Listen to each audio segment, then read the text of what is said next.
আমাদের এই দীর্ঘমেয়াদী পরিকল্পনাটা করতে হতো যে যখন থেকে আমরা ফার্ম ছিলাম যে শেখ হাসিনাকে চলে যেতে হবে, তারপরে কি হবে। আমরা তো আর শেখ হাসিনা চলে যাওয়ার পরে দেশটাকে ছেড়ে দিতে পারি না।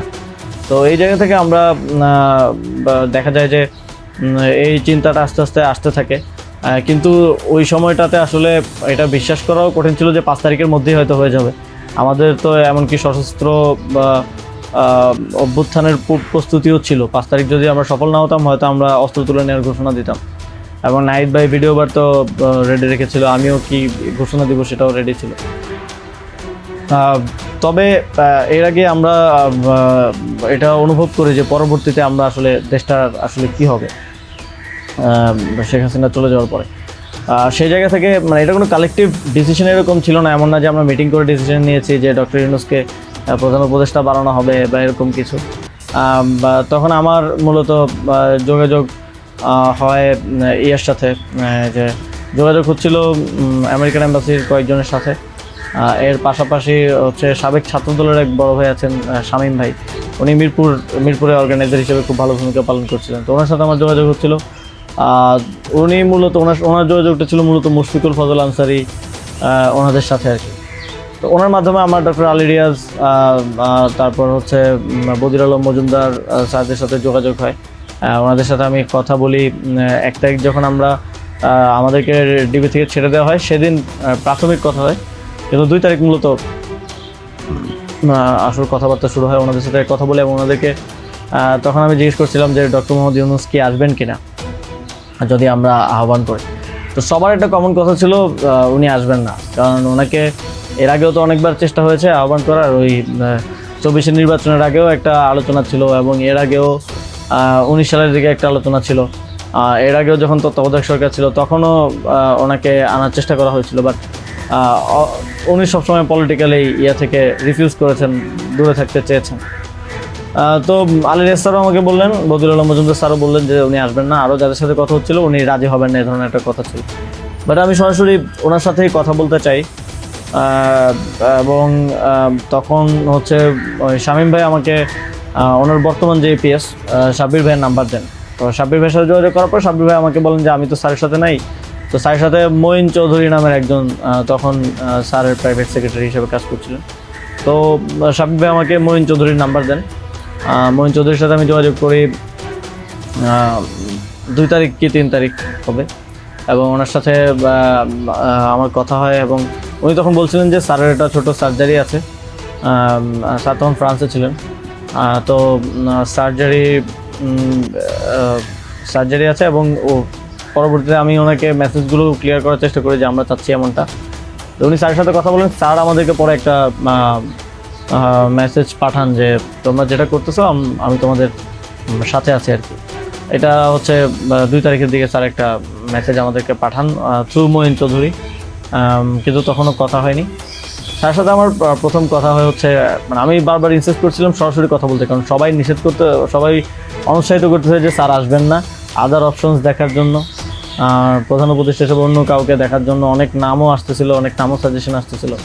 কিন্তু আমার চিন্তাটা ছিল যে আমাদের যে অর্থনৈতিক ভঙ্গুর পরিস্থিতি, তারপরে একটা বিশেষ পরিস্থিতিতে আমরা সরকার গঠন করলে সেটার জাতীয় আন্তর্জাতিক যেই স্বীকৃতির ব্যাপার আছে, এগুলো আসলে ডক্টর মোহাম্মদ ইউনূস ছাড়া পসিবল হবে না। তো সেই জায়গা থেকে আমি বারবার যোগাযোগ করার চেষ্টা করি। পরে মঈন চৌধুরী স্যারের সাথে আমাকে কথা বলিয়ে দেন। সম্ভবত ওনার নাম্বার থেকেই প্রথম কথা বলা হয়। এবং স্যারকে আমি অ্যাপ্রোচ করার পরে স্যার আমাকে বললেন যে আমি হচ্ছে তোমরা অন্য কাউকে ভাবো। এটা সম্ভবত 3 তারিখ। স্যার বললেন যে, এবং স্যার কয়েকজনের নামও বললেন যে তোমরা ওনাদেরকে ভাবতে পারো। এর মধ্যে 2-1 জন আমাদের উপদেষ্টা পরিষদে আছে এখন। স্যার বললেন যে আমার লাইফটা তো ডিফারেন্ট, আমি ওইখান থেকে আসবো কিনা। এবং উনি বলেন যে তাহলে আমি যখন বললাম যে স্যার আপনাকে ছাড়া হবে না, আপনাকে আসতেই হবে, তখন উনি বললেন যে আমি ভেবে দেখি, তোমরাও ভাবো, যদি আদার কোনো বেটার অপশন পাওয়া যায় তাহলে তোমরা ভাবো, আর আমিও ভেবে তোমাদেরকে জানাবো। তো 3 তারিখ তো অনেক কিছু আনসার্টেন ছিল। এক দফা শুধু ঘোষণা হয়েছে, কবে পতন হবে, কবে আসবে, এটা আনসার্টেন ছিল। আমার মনে হয় এটাও ডিসিশন নেওয়ার ক্ষেত্রে একটা বাধা ছিল সে সময়। কিন্তু আমি যথেষ্ট, আমার মনে হচ্ছিল যে উনি ডিনাই করলেও he is to some extent positive, যেটা বাকিদের থেকে আসতেছে যে একেবারেই আসবে না এরকম। আসিফ স্যারও বলতেছিল যে আসবে না স্যার, রাজি হবে না। তো আবার আমার মনে হচ্ছিল যে এই লোকগুলো তো সবাই স্যারকে পার্সোনালি চেনে, ওনারা বলতেছে, কিন্তু আমরা ইনসিস্ট করি, আমি ইনসিস্ট করি, এবং আমি তখন আসলে বাকিদেরকে জানিয়ে রাখছিলাম যে আমার স্যারের সাথে যোগাযোগ হচ্ছে। তখন এটা কোনো কালেকটিভ ডিসিশন ছিল না যে ওনাকে আমরা প্রধান উপদেষ্টা করব।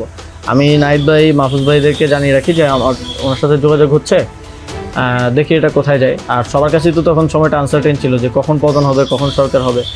এটা অনেক ফার সাইটেড আসলে বিষয় ছিল ওই সময়টাতে, কারণ আমাদের মনে হচ্ছিল না যে 5ই আগস্ট পতন হবে। আমাদের মনে হচ্ছিল যে আরও হয়তো দীর্ঘ সময় আমাদের লড়াই করতে হতে পারে। ইভেন সব ধরনের সম্ভাবনাই ছিল, এটা একটা গৃহযুদ্ধের দিকে যাওয়ার পরিস্থিতিও ছিল ওই সময়টাতে।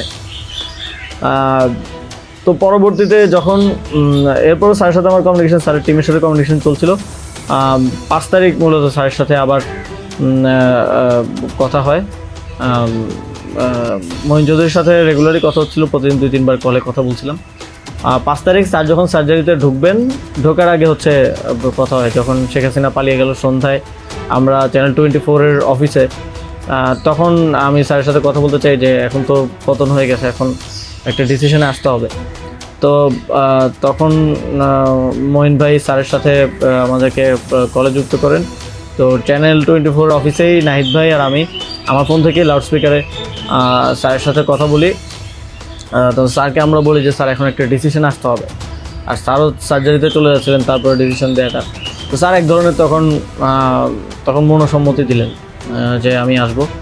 আর এর মাঝে তো 2 দিন স্যারও আলোচনা করেছেন বিভিন্ন পর্যায়ে, আমি আসবো, তবে বিস্তারিত কথা বলার আগে তোমরা কোথাও এটা অ্যানাউন্স করো না। তো এই আলোচনাটা হওয়ার পরে আমরা অনেকগুলো বিষয় ছিল ডিসকাস করার মতো। আলোচনাটা হওয়ার পরে আমরা চ্যানেল 24-এর অফিসে প্রেস ব্রিফিংটা করি সেদিন রাতে, এবং সরকারের রূপরেখাটা কী হবে সেখানে ঘোষণা করি, একটা অন্তর্বর্তীকালীন জাতীয় সরকার ঘোষণার কথা বলি। এছাড়াও আরও রূপরেখাগুলো বলি যে রাজনৈতিক অংশগ্রহণ, তারপর সিভিল সোসাইটি, তারপরে অভ্যুত্থানের নেতৃত্বের অংশগ্রহণ, এই পলিসিগুলো আমরা সেখানে ঘোষণা করি। স্যারের নামটা ঘোষণা করা হয়নি। সেদিন রাতে স্যারের সাথে আবার চূড়ান্ত কথা হয়, রাতের আনুমানিক 12:30 থেকে 2টা-2:30 পর্যন্ত প্রায় 2 ঘন্টা স্যারের সাথে নাহিদ ভাই আর আমার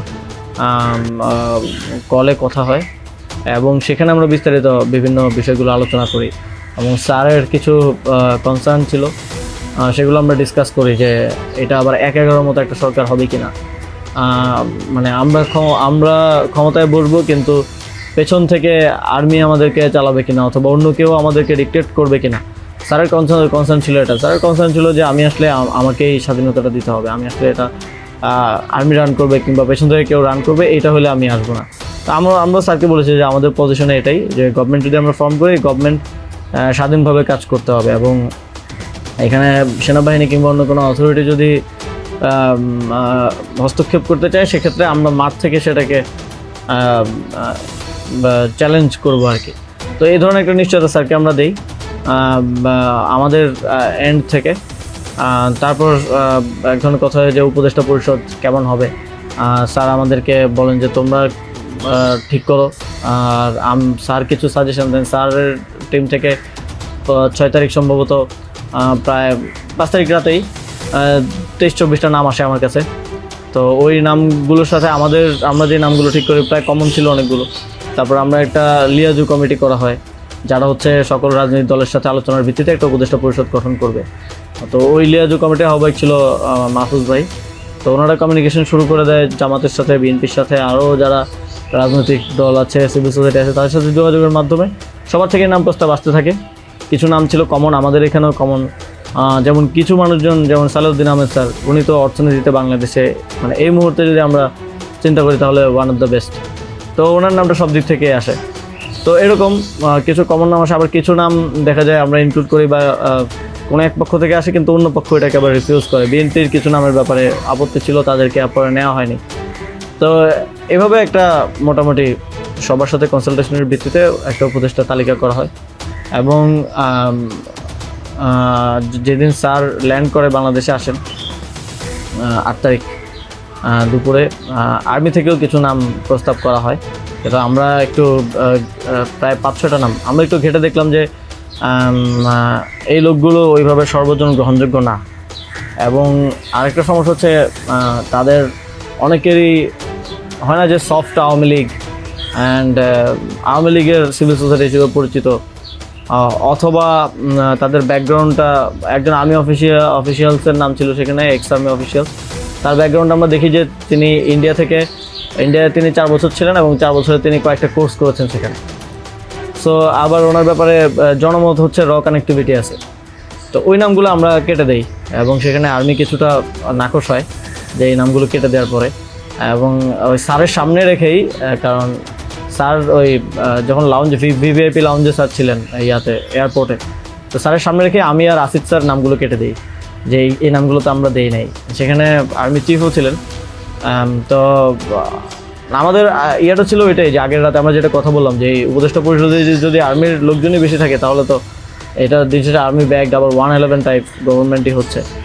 সেই জায়গা থেকে আমরা এই নামগুলো নিতে চাইনি। তবে সেখানে আমরা যুক্তি দিয়েছি যে কারণ সবার প্রোফাইলটা যখন আমরা একটু ঘাটাঘাটি করেছি দেখেছি সবারই কোনো না কোনো প্রবলেমেটিক এলিমেন্ট সেখানে আছে।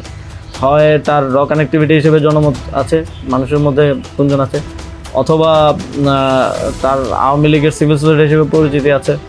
তো এই ধরনের একটা বিষয় ছিল ওই 5-6টা নামের মধ্যে। যে কারণে আমরা সবগুলো নামই প্রায় কেটে দিয়ে শুধু একটা নাম আমরা রেখেছিলাম, সিএসটি উপদেষ্টা যিনি আছেন। কারণ আমার কাছে মনে হচ্ছে ওইটা সেন্সিটিভ জায়গা এবং দেশের এরকম একটা ট্রানজিশন টার্মাল সিচুয়েশনে যেহেতু আর্মি পুরোপুরি আমাদের পার্বত্য অঞ্চলের সমস্যাগুলো ডিল করে, তো সেখানে তাদের কথাটা রাখা উচিত। সেই জায়গা থেকে ওনার নামটা আমরা রাখি, শুধু আর্মির প্রপোজাল থেকে বাকিগুলো কেটে দেওয়া হয়। তো এভাবেই একটা এবং এছাড়াও আরেকটা ইয়ে ছিল যে 6 তারিখ আর্মির সাথে আমাদের একটা বৈঠক হয়, 3 বাহিনী প্রধান তারপর রাষ্ট্রপতি, প্রায় 4 ঘন্টার একটা বৈঠক হয়। যেটার মূল কথাটা ছিল যে সেনাপ্রধানের দিক থেকে মূল ভেটোটা ছিল যে ডক্টর মোহাম্মদ ইউনূস কেন, why not any other person. তো আমরা আমাদের জায়গায় অ্যাডামেন্ট ছিলাম, বিকজ আমরা তো 5 তারিখ রাতেই ঘোষণা দিয়ে দিয়েছি যে doctor Mohammad Yunus will be the chief adviser of the next interim government. এবং সেটা এক ধরনের বৈপ্লবিক কায়দায় আমরা ভিডিও বার্তা দিয়ে ঘোষণা দিয়ে দিয়েছি, আমরা কোনো নিয়মের কিংবা সংবিধানের তোয়াক্কা সে সময়টাই করে নেই। কিন্তু উনি বারবার বলার চেষ্টা করছিলেন যে ডক্টর মোহাম্মদ ইউনূসের নামে মামলা আছে, তিনি একজন কনভিক্টেড পার্সন আসলে কীভাবে হতে পারে, একটা দেশের প্রধান উপদেষ্টা হতে পারে। তো আমরা যখন এগুলো ডিবাঙ্ক করতেছিলাম কথাগুলোকে যে এগুলো তো আওয়ামী লীগের সময়ের পলিটিক্যালি মোটিভেটেড মামলা, এই মামলা তো দেখা গেছে সবার নামে পাওয়া যাবে, আমাদের নামেও আছে। তো এটা বলার পর আবার ওনারা আরেকটা কথা বললেন যে সোসাইটির একটা বড় অংশ তো আসলে ওনাকে হেট করে, এবং বড় অংশ বলতে উনি তখন সরাসরি বলেছেন যে আওয়ামী লীগের অন্তর্বর্তীকালীন সরকারটা তো সবার কাছে গ্রহণযোগ্য হতে হবে। এখন আওয়ামী লীগ তো ডক্টর মোহাম্মদ ইউনূসকে 2 চোখে দেখতে পারে না, একদম অপছন্দ করে। তো এখন এই আওয়ামী লীগ একটা লোককে একেবারেই দেখতে পাচ্ছে না, এবং বাংলাদেশে তো আলটিমেটলি 30-40% পিপল আওয়ামী লীগকে সাপোর্ট করে। এই 30-40% পিপলের মতামতের বিরুদ্ধে গিয়ে একটা লোককে প্রধান উপদেষ্টা করা উচিত। তো আমরা তখন বললাম আওয়ামী লীগ এমন কিছু না যেটা নিয়ে এখন আমাদের কনসার্ন হওয়া উচিত। আওয়ামী লীগকে আমরা পরাজিত করেই এই প্ল্যাটফর্মে আসছি, এখানে আমরা বসছি। আওয়ামী লীগ কি চাইলেও না চলে এটা এখন আর ম্যাটার করে না কোনোভাবেই। কিন্তু উনি বারবার এই কথাটা ঘুরে ফিরে বলতেছিলেন যে এই সরকার তো একটা নির্বাচন আয়োজন করবে, এই জন্য বিএনপি আওয়ামী লীগ সবার কাছে এই সরকারের গ্রহণযোগ্যতা থাকা প্রয়োজন। আওয়ামী লীগ তো প্রধান ডক্টর মোহাম্মদ ইউনূসকে একেবারেই দেখতে পারে না, ওনাকে আওয়ামী লীগ মেনে নেবে না উনি আসলে। কিন্তু আমাদের কথা ছিল যে আওয়ামী লীগ তো এখন আর এই মুহূর্তে ডিসিশন মেকিংয়ে আওয়ামী লীগ ম্যাটার করে না। এটা গণহত্যা ঘটনার পরে সে কি ভাবলো বা তার কি পজিশন, দ্যাট ডাজন্ট ম্যাটার। এরপরও ওনারা নানা ধরনের যুক্তি দিতে পারে, এবং শেষে 4 ঘন্টা এই বিষয়ের উপরে ডিসকাশন হয়। 4 ঘন্টা, আধা ঘন্টা হয়তো অন্যান্য ইস্যুস নিয়ে ডিসকাস হয়েছিল, বাট 4 ঘন্টা প্রায় 3.5 ঘন্টা ইস্যু নিয়ে ডিসকাস হয়। তো এখানে আসছিলাম আমি, নাহিদ ভাই, মাহফুজ ভাই আর নাসির ভাই, আর বাকি আমাদের সাথে যারা ছিল তারা বাইরে অপেক্ষা করছিল। আসিফ স্যার ছিল, তারপরে তানজিমুদ্দিন স্যারও ছিল, আরও সমন্বয়িকা ছিলেন আরও 10-12 জন, সবাই বাইরে অপেক্ষা করছিল আর কি এই 4 ঘন্টা। তো তারা বারবার 2বার হচ্ছে বিরতি দিয়ে আমাদেরকে আবার ভাবতে বলে আবার চলে যেত, আবার এসে আবারও একই জায়গা থেকে কথা শুরু করতো। মানে আমরা বুঝতে পারছিলাম যে ডক্টর মোহাম্মদ ইউনূসকে এখানে এস্টাবলিশমেন্ট কোনোভাবেই চাচ্ছে না। আর আমাদের কথা ছিল আমরা ঘোষণা দিয়ে দিছি এবং আমরা এক ধরনের হুমকি সুরে সেখানে বলি যে যদি এটা রাষ্ট্রীয়ভাবে না হয়, যদি রাষ্ট্রপতি ঘোষণা না দেয় ডক্টর মোহাম্মদ ইউনূসকে প্রধান উপদেষ্টা হিসেবে, তাহলেও আমাদের কিছু যায় আসে না, কারণ আমরা অলরেডি ঘোষণা দিয়ে দিয়েছি। আমরা আমাদের তৈরি করা উপদেষ্টা পরিষদ নিয়ে শহীদ মিনারে গিয়ে শপথ নিব।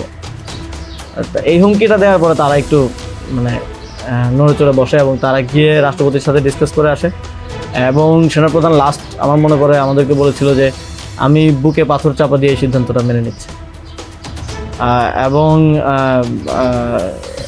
তো আমাদের জায়গাটা ছিল খুবই রিজেক্ট যে ডক্টর মোহাম্মদ ইউনূসকে না আনতে পারলে এখানে একটা শক্ত সরকার গঠন করা পসিবল হবে না। এবং আর্মির যেই মোটিভেশন ছিল, এটা আবার ১/১১ মতো একটা সরকার গঠন করার তাদের মোটিভেশন ছিল। যখন তারা নামগুলো দেয়, ৬টা-৭টা উপদেষ্টার নাম দেয়, তখন এটা বোঝা যায় এবং ডিকটেট করার এক ধরনের। আমরা যদি এখানে অন্য কাউকে নেই যার পার্সোনালিটি এত স্ট্রং না, তাহলে আলটিমেটলি আমরা আসলে অন্য কারো দ্বারাই পরিচালিত হব, ড্রিভেন হব। এই সরকারটা আত্মনির্ভরশীল একটা স্বতন্ত্র সরকার হতে পারবে না। তো তারপর তো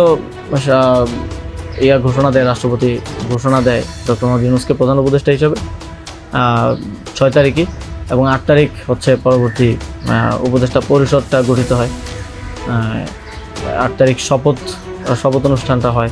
স্যার যখন সার্জারি শেষ করে দেশে আসেন,